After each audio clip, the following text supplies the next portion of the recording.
माता की चौकी में अब तक। बधाई हो सिल कुमार जी, बधाई हो। तीसरे पुत्र की प्राप्ति पर हार्दिक बधाई हो।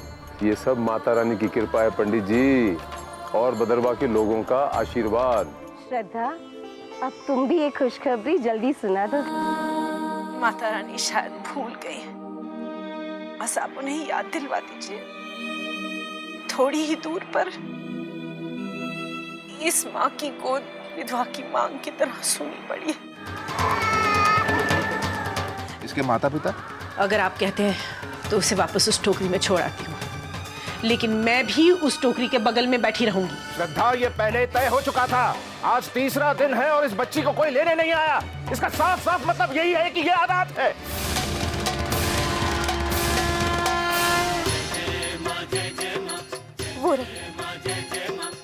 वो है इसकी माँ। ये कहलाएगी वैष्णवी। ये उस मंदिर से वर्जित है, वर्जित है।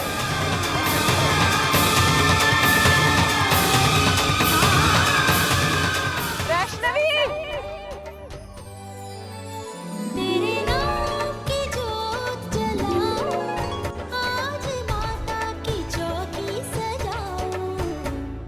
तू आगे तू आगे सृष्टि का सार है, सत्य में तू तथ्य में तू संसार है।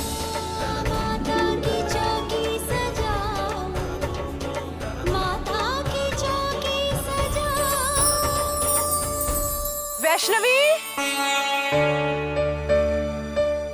अरे बेटा, मैं तुझे कहाँ कहाँ ढूंढ रही हूँ, तू यहाँ बैठी है।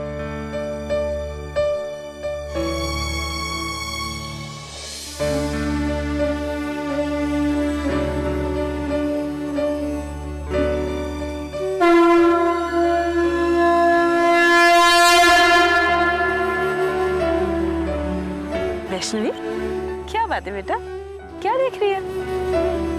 उस पहाड़ को माता रानी वहीं रहती है ना?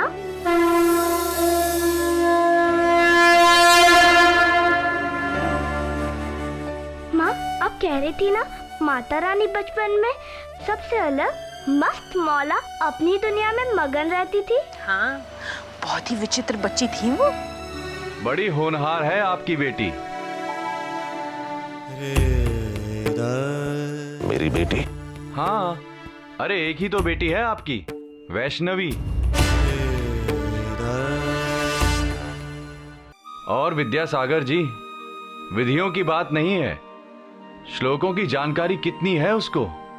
अरे अपने भदरवा के पंडितों से कहीं ज्यादा साफ उच्चारण है उसका। आप उसको श्लोकों की दीक्षा दे रहे हैं क्या? मेरे पास समय कहाँ है पंडित जी, और वैसे भी वो अभी बच्ची है। तो फिर वो ये सब सीख कहां से रही है?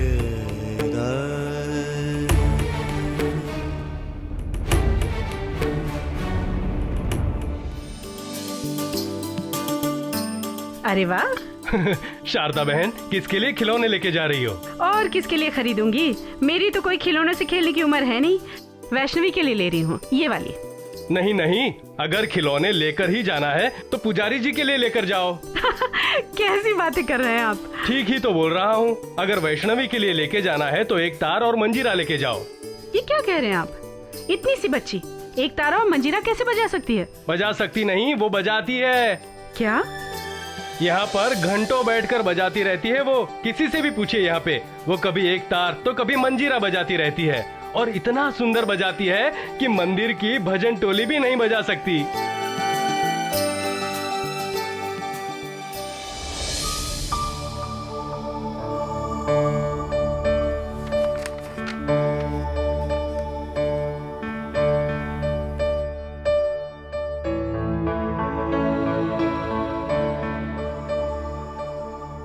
वैष्णवी।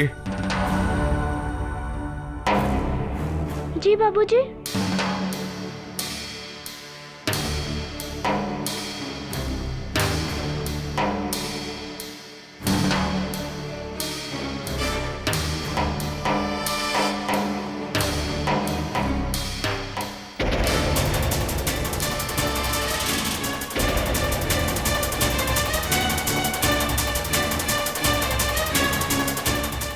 पुजारी जी, इसने किससे पूछकर दुर्गा सप्तशती को हाथ लगाया? तो क्या हुआ?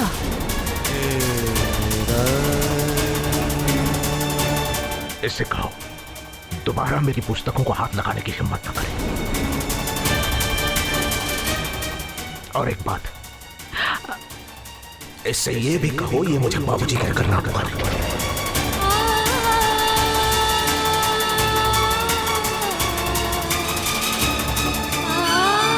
कहना है तो काका कहेगा।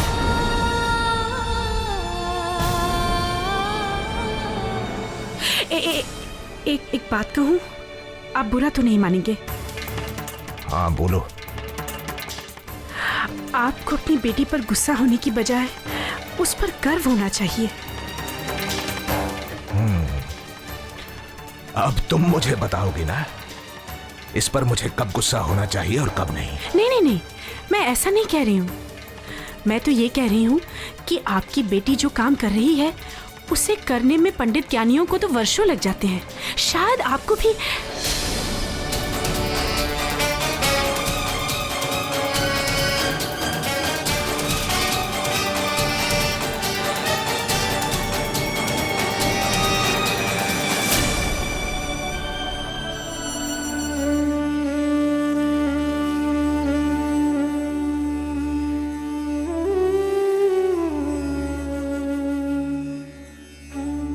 वैष्णवी बेटा, क्या बात है माँ? बाबूजी मुझ पे बार बार गुस्सा क्यों हो जाते हैं?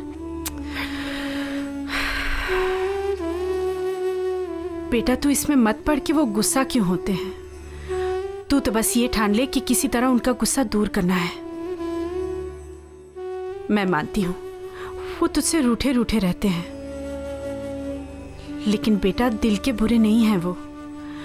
मनाओगी तो मान जाएंगे। वो मान जाएंगे? क्यों नहीं मानेंगे? और उन्हें मनाने की तरकीब मैं तुझे बताती हूँ।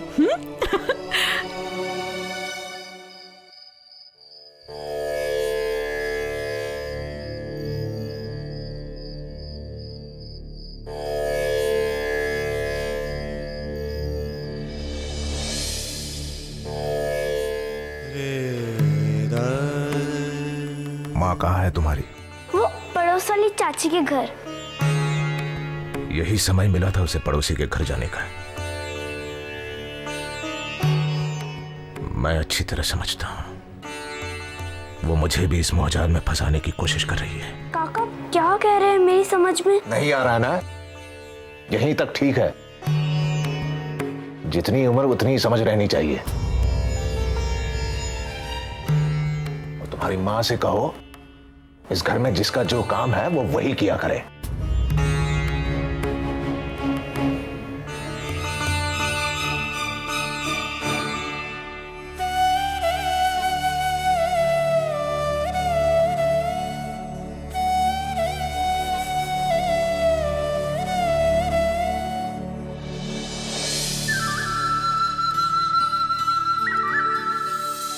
माँ, काका ने कल रात को खाना खाया? बहुत मिन्नतों के बाद। लेकिन काका मुझ पर इतना गुस्सा क्यों करते हैं माँ?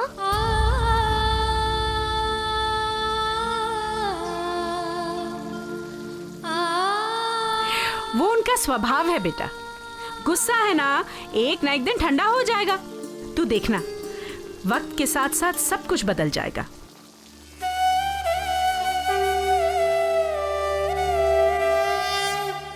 माँ, काका मुझे माता के ऊपर वाले मंदिर में भी जाने नहीं देते। बेटा वो तुझे ले जाएंगे, बहुत जल्द ले जाएंगे। और अगर वो नहीं तुझे ले जाएंगे ना तो मैं तुझे ले जाऊंगी।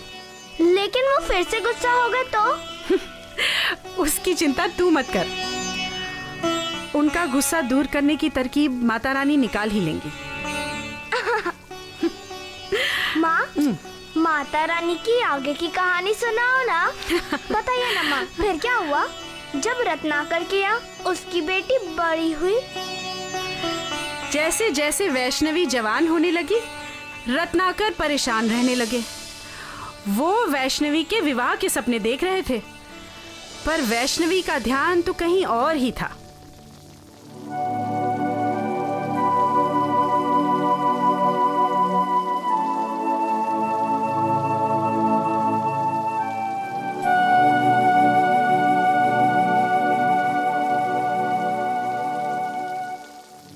पुत्री वैष्णवी, ये हम क्या सुन रहे हैं? तुम इस राजमहल को छोड़कर वन में कुटिया बनाकर रहना चाहती हो? पुत्री, हम तो तुम्हारे विवाह की तैयारियां कर रहे हैं। तुम्हारे पिताजी ने दूध भेजे हैं तुम्हारे लिए योग्य वर ढूंढने के लिए। आप लोग जानते हैं मेरे आराध्य श्री राम वनवास में हैं और उनके भक्त महल में कैसे रह सकते हैं। और रही बात मेरे विवाह की, उसके लिए आप मेरी चिंता मत कीजिए। जो होगा शुभ होगा। इस कन्या के किसी भी कार्य को कभी रोकिएगा नहीं, क्योंकि ये स्वयं दैवी विधान लेकर आएंगे।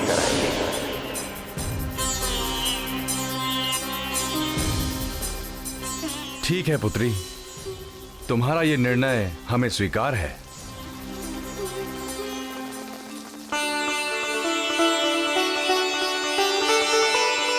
फिर माँ, माँ, माँ, क्या हुआ माँ? माँ, माँ, क्या हुआ आपको माँ? माँ, माँ क्या हुआ? अब्दुल चाचा, अब्दुल चाचा, चाचा काका को बोलो, चाचा वैद को बोलो, माँ को कुछ हो गया।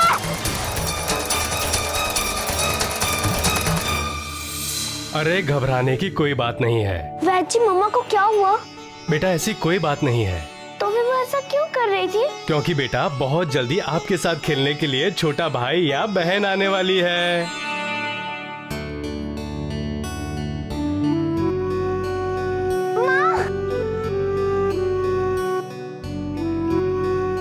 नमस्ते भाई जी। नमस्ते।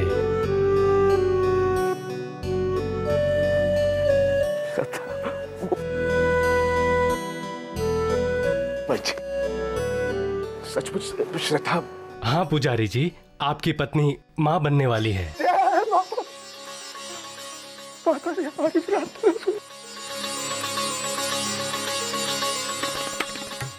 अब्दुल वैद जी को छोड़ो। श्रद्धा, श्रद्धा, वैद जी माता ने हमारी प्रार्थना सुनी। 12 साल बाद तुम माँ बनने वाली हो। आप भूल गए पुजारी जी, माँ तो मैं पहले ही बन चुकी हूँ।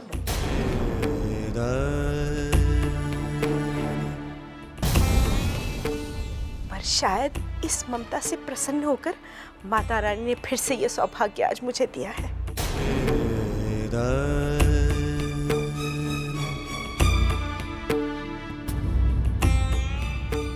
वैष्णवी जी माँ, बेटा इधर आओ।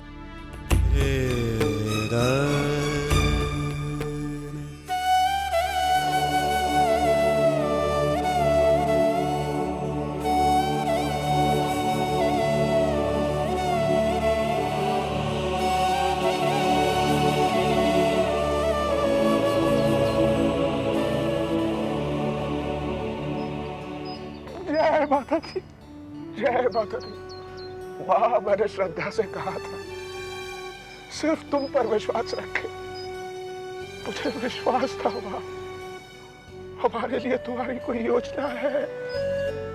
आज तक हमने जो कष्ट और दुख सहे हैं शायद हमारे भाग्य में था, लेकिन आज ये खुशी, ये सुख, उसका समय भी निर्धारित था माँ, उसका समय भी निर्धारित था। और आखिर इस खुशी को हमारे घर का पता भी मिल गया। खुशी को हमारे घर आना ही था। सत्ता, आपको ऐसा आज लग रहा है, तक तो आपको ऐसा नहीं लगता था। नहीं श्रद्धा, माथा पे मेरी आस्था कल भी थी और आज भी है, हमेशा हमेशा के लिए रहेगी। मेरा विश्वास था माता मेरी विनती सुनेगी। पुजारी जी, माता रानी ने आपकी नहीं, मेरी वैष्णवी की प्रार्थना सुनी है। हाँ पुजारी जी, हम लोग तो थक गए थे ना। मुझे तो याद तक नहीं कि मैंने ये प्रार्थना माता रानी से पिछली बार कब की थी। और सच कहूं, पिछले 2 सालों से आपने भी मुझे दिलासा देना बंद कर दिया था।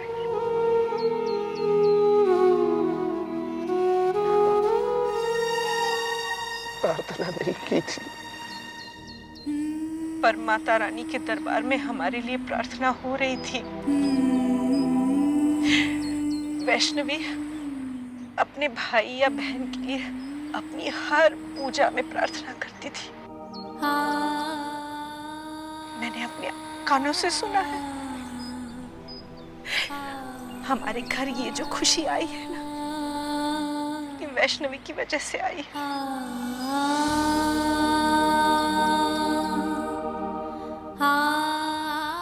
संभव है ये श्रद्धा, ये संभव है।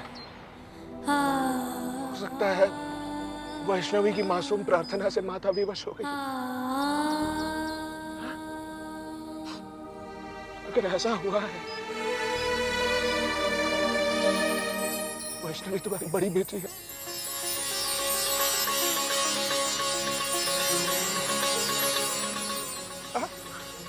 उसका फर्ज नहीं बनता हमारे साथ यहाँ बैठकर माता का धन्यवाद करें?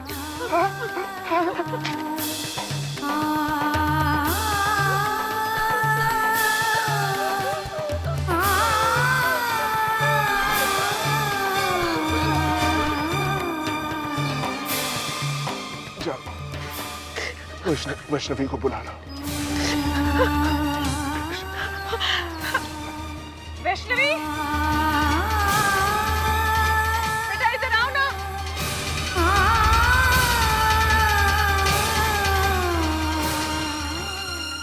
पहले उसे विश्वास तो हो जाए कि जो उसने सुना है वो सच है।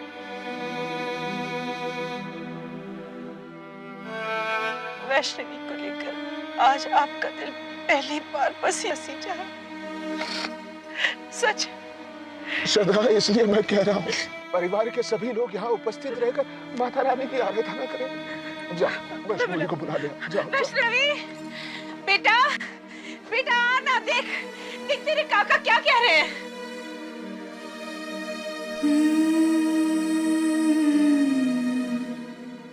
आप उसे अपने साथ पूजा में बिठाएंगे?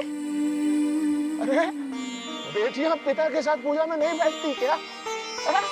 जाओ बुला लो उसे, बुलाओ। लाती हूँ। वैष्णवी, वैष्णवी,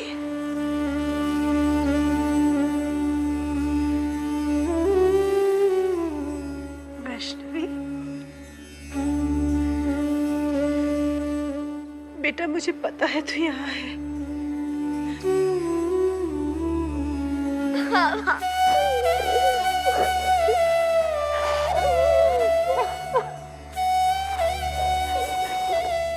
मैं जानती हूँ बेटा, तूने इस पल की बहुत प्रतीक्षा की है।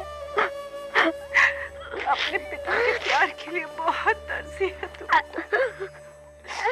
लेकिन पत्नी, अरे जिस दिन का तुझे इंतजार था वो आया है।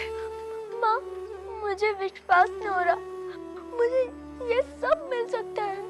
मुझे डर लग रहा है माँ, मुझे डर लग रहा है। बेटा, इसी डर से तो तूने मुझे मुक्त किया है।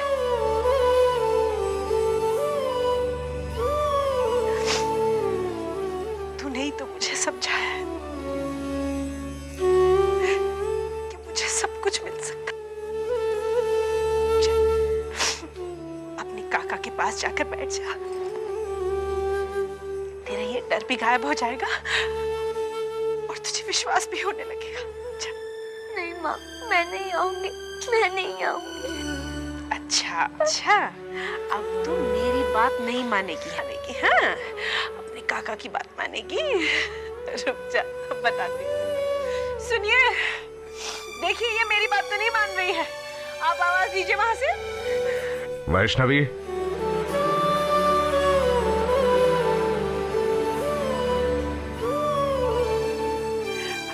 पड़ेगा। आजा। आजा।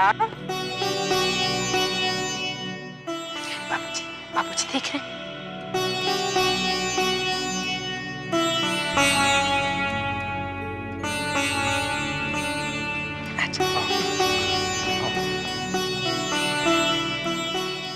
तुम्हारी विनती माता रानी ने सुन ली है ना?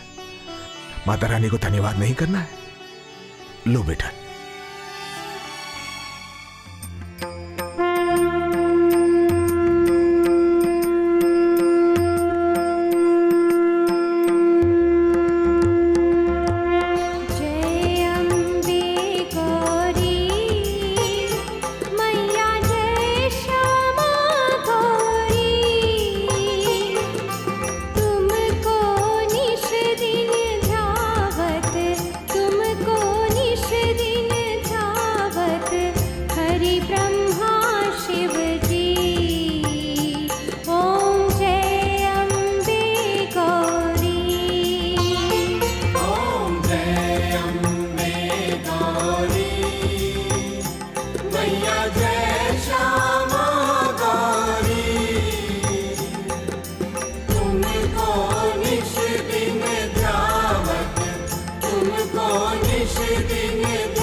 पंडित जी, शील कुमार जी आए। वो धर्मशाला के साइड पर गए। अरे हाँ, उनसे मेरा मिलना बहुत जरूरी है। श्रद्धा, मैं आता हूँ रात की आरती के बाद। हाँ? अब अब्दुल।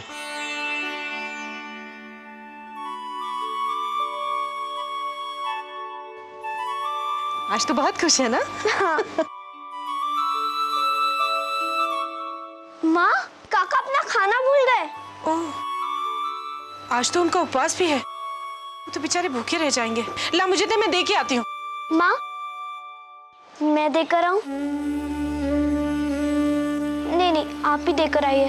अगर उन्हें सबके सामने मेरा आना अच्छा ना लगे, अगर वो फिर से गुस्सा हो गए तो? आजा, ये ले, तू ही जाकर दिया। मैं देखना चाहती हूँ कि वो सबके सामने तेरे साथ किस तरह बर्ताव करते हैं। जा जा, शाबाश।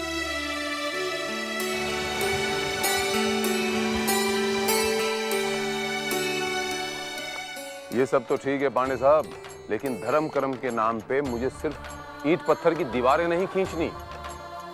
लोगों की सुख सुविधा, खान पान का पूरा ध्यान रखना चाहिए और ये सब जल्द से जल्द होना चाहिए। जी सर। जय माता दी। जी सर, जय माता। अरे पंडित जी, नमस्कार। जय माता दी। नमस्ते, जय माता दी। आइए आइए आइए।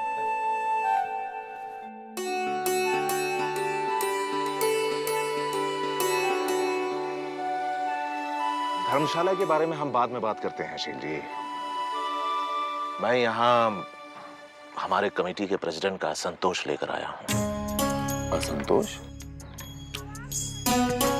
भाई, अगर मुझसे कोई गलती हो गई हो तो मैं अपनी गलती सुधार लूंगा, बिल्कुल सुधार लूंगा, लेकिन बात क्या है बताइए ना। देखिए शील जी, आपका सेवा भाव को मद्देनजर रखते हुए आपको यहाँ किसी भी कंस्ट्रक्शन की अनुमति मिल जाती है, किसी भी कंस्ट्रक्शन के लिए। जी। पर हमारे ट्रस्ट के पास 250 एकड़ जमीन है, आपको दिख रहा है ना ये। इस पर कुछ लोगों की नजर गड़ी हुई है। 7 सितारा होटल बनाने का प्रस्ताव लेकर थापर का मैनेजर यहाँ आया था और आपका हवाला दे रहा था। इस थापर को मुझे बताना पड़ेगा पंडित जी कि मैं यहाँ पर माता रानी की भक्ति करने आता हूँ, व्यापार करने थोड़ी ना आता हूँ। पंडित जी, आप तो जानते हैं माता रानी का दिया सब कुछ है मेरे पास और सारी दुनिया जानती है जितना मैंने चाहा था उससे ज्यादा है मेरे पास। अब मैं 150-250 एकड़ जमीन पर बुरी नजर क्यों रखूंगा? देखिए शील जी, मैं अपनी कमेटी का प्रस्ताव लेकर यहाँ आया था। जाने अनजाने में किसी के विश्वास का भी दुरुपयोग नहीं होना चाहिए। ये बड़ा अच्छा हुआ पंडित जी कि आपने मुझे आगाह कर दिया। और जब तक इस कमेटी में आप जैसे लोग हैं पंडित जी, मुझे पूरा विश्वास है कि माता रानी के नाम पर तो खास तौर से यहाँ पर कोई गलत व्यापार नहीं कर सकता। और मैंने उड़ती हुई खबर ये सुनी है पंडित जी कि आगामी कमेटी की मीटिंग में आपको इस संस्था का प्रेसिडेंट बनाया जा रहा है। मुझे बड़ी खुशी हुई सुनकर पंडित जी, बड़ी खुशी हुई। काका, काका, आपका टिफिन। इसे यहाँ लेकर क्यों आई तुम? वो अब भूखे रह जाते।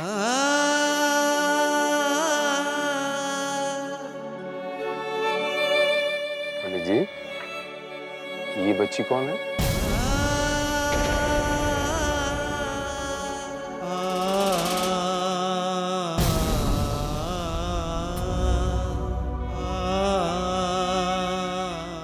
मेरी बेटी है।